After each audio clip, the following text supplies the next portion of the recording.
ఇచ్చింది Iran military. ఇక సంపుడో లేదా సచ్చుడో శాంతి చర్చలు మాటే లేదని ఇరాన్ వార్నింగ్ ఇచ్చింది. ఫలస్తీనా విముక్తి కోసం పోరాడే యువత పిల్లలకు యహ్వా సిన్వర్ మోడల్ గా నిలిచారన్నారు ఇరాన్ మిలిటరీ. ఇక హమాస్ చీఫ్ యహ్వా సిన్వర్ ను చంపింది మేమే అని ప్రకటించుకుంది ఇజ్రాయెల్. గతంలో కూడా ఇజ్రాయిల్ ఇరాన్ కి సంబంధించినటువంటి చీఫ్ గా వివరించినటువంటి ఇస్మాయిల్ హనియాని కూడా ఈ రకంగానే ఇరాన్ రాజధాని టెహరాన్ లో అతి కిరాతకంగా మట్టు పెట్టేశారు. ఈ నేపథ్యంలో ఆ స్థానంలోకి మరొక వ్యక్తి ఈ రూపంలో వచ్చారు. సో హమాస్ చీఫ్ గా యహ్యా సిన్వర్ అక్కడ నియామకమయ్యారు. ఈ నేపథ్యంలో అక్కడ సిన్వర్ ని కూడా హతమార్చేసింది ఇజ్రాయిల్. ఇక దీంతో ఇరాన్ చాలా తీవ్రమైన ఆగ్రహం వ్యక్తం చేసింది. ఇజ్రాయిల్ పై చాలా బలమైనటువంటి భీకర దాడి చేస్తామంటూ కూడా చెప్పుకొచ్చింది. సో గతంలో ఇస్మాయిల్ హనియా, ఇప్పుడు యహ్వా సిన్వర్ ఇద్దరు వరుసగా ఒకరి వెంట ఒకరు చీఫ్లు అయినప్పటికీ ఇద్దరు కూడా ఇజ్రాయెల్ చేతిలో హతమయ్యారు. ఇజ్రాయెల్ వారిని చంపేసింది. ప్రస్తుతం ఆ ఘటన ఇజ్రాయెల్కి సంబంధించినటువంటి ఘటనతో ఒక్కసారిగా ఇరాన్ రియాక్ట్ అయింది. దీనికి సంబంధించిన రియాక్షన్ చాలా భీకరంగా ఉంటుంది. ఏ క్షణమైనా కూడా ఇజ్రాయెల్ పైన భీకర దాడులు చేస్తామంటూ ఇరాన్ చెప్పుకొచ్చింది. తాజాగా యహ్వా సిన్వర్ హత్య పైన ఇరాన్ చాలా ప్రతిఘటించే అవకాశం కనబడుతోంది. ఇజ్రాయిల్ను ఇరాన్ మిలిటరీ హెచ్చరించింది. ఇకపై శాంతి చర్చల మాటే లేరు. ఫలస్తీనా విముక్తి కోసం పోరాడే యువత పిల్లలకు యహ్వా సిన్వర్ ఒక మోడల్గా నిలుస్తారంటున్నారు ఇరాన్ మిలిటరీ. హమాస్ చీఫ్ యహ్వా సిన్వర్ను చంపింది మేమే అని ఇజ్రాయెల్ ప్రకటించేసింది.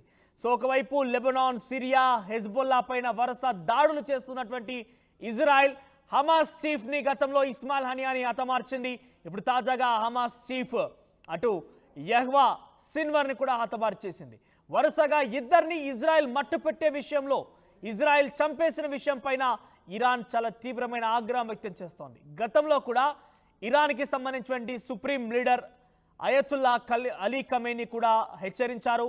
తన చేతిలో గన్ పెట్టుకొని మరి ఒక మసీదు వేదికగా ఆయన మాట్లాడి ఇజ్రాయెల్ చాలా చిన్న దేశం, ఇరాన్తో పోలిస్తే ఇజ్రాయెల్ చాలా చిన్న దేశం, ముస్లిం దేశాలన్నీ కూడా ఏకమైపోయి ఇజ్రాయెల్ మీద దాడి చేస్తే ఇజ్రాయెల్ తునాతునకలైపోవడం ఖాయం అనేది ఆయన చెప్పుకొచ్చారు. మేము ప్రతిఘటించక మునిపే మీ యొక్క దాడులను ఆపుకోకపోతే డెఫినెట్గా ఇజ్రాయెల్ని ప్రపంచ పటంలో లేకుండా చేస్తామంటూ అలీ ఖమేనీ చెప్పుకొచ్చారు. అయినా కూడా ఇజ్రాయెల్ ఏమాత్రం వినడం లేదు. ఒకవైపు లెబనాన్ మీద, సిరియాల మీద దాడి చేస్తూ, హెజ్బొల్లా వ్యవస్థల మీద దాడి చేస్తూ, హమాస్ చీఫ్ల మీద ఈరోజు హతమార్చడం అనేది పెద్ద ఎత్తున అక్కడ మరోసారి సంచలనంగా మారింది. ఇజ్రాయెల్ పైన ఇరాన్ ఏ క్షణమైనా దాడి చేసే అవకాశం కనబడుతోంది. గతంలోనే ఇరాన్ లెబనాన్, సిరియాల పైన దాడి చేసిన క్రమంలో ప్రతిఘటించి ఇజ్రాయెల్ పైన దాడి చేసింది. కానీ ఇజ్రాయెల్ కొన్ని క్షిపణులను ఎదుర్కొనే ప్రయత్నం చేసింది. ఒక శాటిలైట్ ద్వారా ఐరన్ డోమ్ ని ఏర్పాటు చేసుకుంది ఇజ్రాయెల్. చిన్న దేశం అయినా కూడా అగ్రరాజ్యమైనటువంటి అమెరికా మద్దతుతో చాలా వరకు టెక్నాలజీని పొందుపరుచుకుంది. ఈ నేపథ్యంలో వరుస దాడులు చేస్తోంది. అయితే ఇరాన్ ఇజ్రాయెల్ పైన ఇప్పటికే దాడి కూడా చేసింది. అయితే ఇజ్రాయెల్ సమయం చూసి, అదును చూసి కొట్టేందుకు సిద్ధమవుతోంది. ఇజ్రాయెల్ అధ్యక్షుడు నేతన్యాహు కూడా సమయం కోసం చూస్తున్నారు. ఏ సమయమైనా ఇరాన్ పైన దాడి చేసే అవకాశం కనబడుతున్న నేపథ్యంలోనే ఒక్కసారిగా హమాస్ అధ్యక్షుడిని మట్టుపెట్టడంతో ఇరాన్ కూడా ఆగ్రహంతో ఉంది. ఇరాన్ ఇజ్రాయెల్ మధ్య భీకరంగా పోరు జరిగే అవకాశం కనబడుతోంది. సో ఈ నేపథ్యంలో ఇరాన్ ఇజ్రాయెల్ పైన దాడి చేస్తే ఇజ్రాయెల్ చాలా చిన్న దేశం అయినప్పటికీ కూడా అటు క్షిపణుల విషయంలో కావచ్చు, బాంబుల విషయంలో కావచ్చు, అగ్రరాజ్యం అమెరికా సపోర్ట్తోని పెద్ద ఎత్తున అన్ని రకాల వనరులను సమకూర్చుకున్న నేపథ్యంలో ఇజ్రాయెల్ కూడా ఏమాత్రం తగ్గిపోకుండా ఇరాన్ పైన భీకరంగా దాడులు చేసే అవకాశం కనబడుతోంది. ముఖ్యంగా ఇరాన్కి ఇజ్రాయెల్కి మధ్య ఎప్పుడు ఎదురెదురుగా డైరెక్ట్గా పోరైతే జరగలేదు. ఇప్పటివరకైతే ఇరాన్ మాత్రమే ఇజ్రాయెల్ పైన దాడి చేసింది, ఇజ్రాయెల్ పైన క్షిపణులతో దాడి చేసింది. సెకండ్కి 2 క్షిపణుల పేరిట వరుసగా కొన్ని వందల సంఖ్యలో క్షిపణులు ఇజ్రాయెల్ పైన దాడి చేసింది ఇరాన్. అయితే ముఖ్యంగా ఇరాన్కి ప్రతిఘటించేటువంటి విషయంలో చాలా కీలకమైన అంశం ఏంటంటే లెబనాన్, సిరియా, హమాస్, హెజ్బొల్లా, గాజాల పైన దాడి చేయడమే ఇరాన్ని ఇబ్బందికరంగా గురిచేస్తుంది. ఎందుకంటే ఇరాన్ వాటికి మద్దతుగా నిలుస్తోంది, ఇరాన్ వాటికి కొన్ని సపోర్టివ్గా ఉంది. అయితే తమ సపోర్టర్స్ పైన తమ సపోర్ట్ ఇచ్చేటువంటి దేశాలపైన దాడి చేస్తున్న నేపథ్యంలో ఇరాన్ ఆగ్రహంతో ఉంది. ఇరాన్ ఇప్పటికే ఓ పారి దాడి చేసింది కూడా.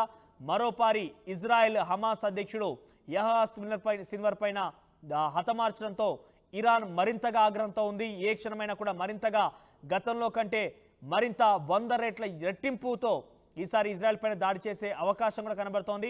ఆల్రెడీ హమాస్ చీఫ్ యహ్వా సిన్వర్ని కూడా హతమార్చింది కాబట్టి ఇజ్రాయెలే ఇరాన్ కంటే ముందు ఇరాన్ పైన దాడి చేసే అవకాశం ఉంటుందేమో అన్న కొన్ని అనుమానాలు వ్యక్తమవుతున్నాయి. సో ఏదేమైనా కూడా ఇజ్రాయెల్ సమయం కోసం చూస్తోంది, అదును చూస్తోంది ఇరాన్ పై దాడి చేయడం విషయంలో. నేతన్యాహు కూడా సర్వసిద్ధం చేసి పెట్టుకున్నారు. సో రెమంట్ గ్యాలెంట్ కూడా ఎవరైతే రక్షణ మంత్రిగా ఉన్నారో ఇజ్రాయెల్కి, ఆయన కూడా అన్ని సిద్ధంగా ఉన్నాయి. మీ ఆదేశాలు తదుపరినట్టుగా అక్కడ నేతన్యాహు ఆదేశం కోసం ఎదురు చూస్తున్నారు. ఏ క్షణమైనా కూడా ఇజ్రాయెల్ ఇరాన్ ఒకరినొకరు తలపడే అవకాశం కనబడుతోంది.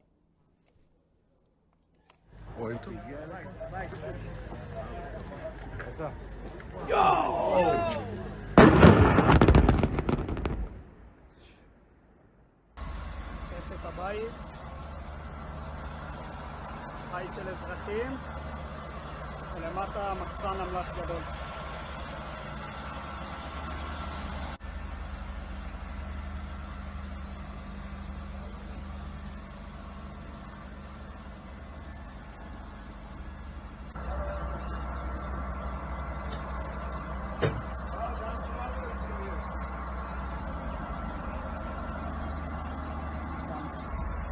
את הבית.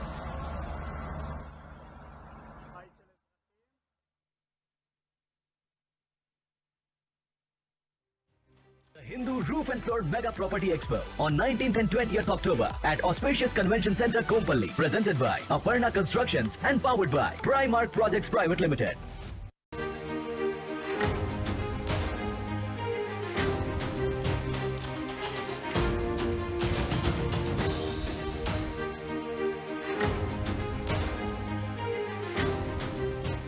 ఇజ్రాయెల్ హమాస్ మధ్య భీకర పోరు కొనసాగుతోంది. హమాస్ చీఫ్ యహ్యా సిన్వర్ హత్యపైన ఇరాన్ ఆగ్రహం వ్యక్తం చేసింది. ప్రతిఘటన చాలా బలంగా ఉండబోతుందని ఇరాన్ చెప్పుకొచ్చింది. ఇజ్రాయెల్ను హెచ్చరించింది ఇరాన్ మిలిటరీ. ఇక సంపుడో లేదా సచ్చుడో శాంతి చర్చలు మాటే లేదని ఇరాన్ వార్నింగ్ ఇచ్చింది. ఫలస్తీనా విముక్తి కోసం పోరాడే యువత పిల్లలకు యహ్వా సిన్వర్ మోడల్ గా నిలిచారన్నారు ఇరాన్ మిలిటరీ. ఇక హమాస్ చీఫ్ యహ్వా సిన్వర్ ను చంపింది మేమే అని ప్రకటించుకుంది ఇజ్రాయెల్. గతంలో కూడా ఇజ్రాయెల్ ఇరాన్కి సంబంధించినటువంటి చీఫ్గా వివరించినటువంటి ఇస్మాయిల్ హనియాని కూడా ఈ రకంగానే ఇరాన్ రాజధాని టెహరాన్లో అతి కిరాతకంగా మట్టు పెట్టేశారు. ఈ నేపథ్యంలో ఆ స్థానంలోకి మరొక వ్యక్తి ఈ రూపంలో వచ్చారు. సో హమాస్ చీఫ్గా యహ్యా సిన్వర్ అక్కడ నియామకమయ్యారు. ఈ నేపథ్యంలో అక్కడ సిన్వర్ని కూడా హతమార్చేసింది ఇజ్రాయెల్. ఇక దీంతో ఇరాన్ చాలా తీవ్రమైన ఆగ్రహం వ్యక్తం చేసింది. ఇజ్రాయెల్ పై చాలా బలమైనటువంటి భీకర దాడి చేస్తామంటూ కూడా చెప్పుకొచ్చింది. సో గతంలో ఇస్మాయిల్ హనియా, ఇప్పుడు యహ్వా సిన్వర్ ఇద్దరు వరుసగా ఒకరి వెంట ఒకరు చీఫ్లు అయినప్పటికీ ఇద్దరు కూడా ఇజ్రాయెల్ చేతిలో హతమయ్యారు. ఇజ్రాయెల్ వారిని చంపేసింది. ప్రస్తుతం ఆ ఘటన ఇజ్రాయెల్కి సంబంధించినటువంటి ఘటనతో ఒక్కసారిగా ఇరాన్ రియాక్ట్ అయింది. దీనికి సంబంధించిన రియాక్షన్ చాలా భీకరంగా ఉంటుంది. ఏ క్షణమైనా కూడా ఇజ్రాయెల్ పైన భీకర దాడులు చేస్తామంటూ ఇరాన్ చెప్పుకొచ్చింది. తాజాగా యహ్వా సిన్వర్ హత్య పైన ఇరాన్ చాలా ప్రతిఘటించే అవకాశం కనబడుతోంది. ఇజ్రాయెల్ను ఇరాన్ మిలిటరీ హెచ్చరించింది. ఇకపై శాంతి చర్చల మాటే లేరు. ఫలస్తీనా విముక్తి కోసం పోరాడే యువత పిల్లలకు యహ్వా సిన్వర్ ఒక మోడల్గా నిలుస్తారంటున్నారు ఇరాన్ మిలిటరీ. హమాస్ చీఫ్ యహ్వా సిన్వర్ను చంపింది మేమే అని ఇజ్రాయెల్ ప్రకటించేసింది. సో ఒకవైపు లెబనాన్, సిరియా, హెజ్బొల్లా పైన వరుస దాడులు చేస్తున్నటువంటి ఇజ్రాయెల్ హమాస్ చీఫ్ని గతంలో ఇస్మాయిల్ హనియాని హతమార్చింది. ఇప్పుడు తాజాగా హమాస్ చీఫ్ అటు యహ్వా సిన్వర్ని కూడా హతమార్చేసింది. వరుసగా ఇద్దరిని ఇజ్రాయెల్ మట్టు పెట్టే విషయంలో, ఇజ్రాయెల్ చంపేసిన విషయం పైన ఇరాన్ చాలా తీవ్రమైన ఆగ్రహం వ్యక్తం చేస్తోంది. గతంలో కూడా ఇరాన్కి సంబంధించినటువంటి supreme leader Ayatollah Ali Khamenei కూడా హెచ్చరించారు. తన చేతిలో గన్ పెట్టుకొని మరి ఒక మసీదు వేదికగా ఆయన మాట్లాడి